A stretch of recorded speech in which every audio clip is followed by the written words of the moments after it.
نن را سره په سپین غر هوټل کې یو عجیبه کارنامه وشوله. کله چې زه د کونړ نه راتلم جلال آباد ته، نو ما د ځان سره وعده کړې وه چې سپین غر هوټل ته به خامخا ورځم او د سپین غر هوټل بریاني به ټرای کوم. کله چې زه هوټل ته ننوتلم نو یو شي زما نظر ډایرکټ ځان طرف ته واړاوه، هغه د دې هوټل ماحول او چاپېریال. ما چې وکتل نو په دې هوټل کې د ناستې ډېر زیات ځایونه دي. که تاسو فامیل سره راځئ یا ملګرو سره راځئ یا بل چا سره راځئ، تاسو ته به پکې د خپلې خوښې ځای میلاویږي. نو که زه درته د خپل زړه خبره وکړم نو ما داسې محسوسوله چې چېرته د ګلانو په باغ کې ناست یم، ځکه چې هر طرف ته شینکۍ او ګلان. نو موږ هم د ماحول نه خوند اخیسته او د بریاني اډر مو ورکړ. کله چې بریاني راله نو د خوشبو نه یې داسې پته لګېده چې مزېداره به وي.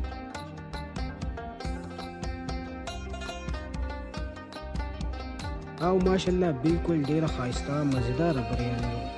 او بله دا چې په دې هوټل کې زموږ ملګری و، هغې زموږ دپاره بریاني اډر کړه او ګلې هم په خپله ډکه. الله پاک دې ورته اجر. نو که تاسو هم سپین غر هوټل ته راغلي وئ نو د خپلې خوښې خوراکه مو راته په کمنټس کې ووایئ او د داسې ښایسته ولاګونو لپاره ثناءالله افغان فالو کړئ.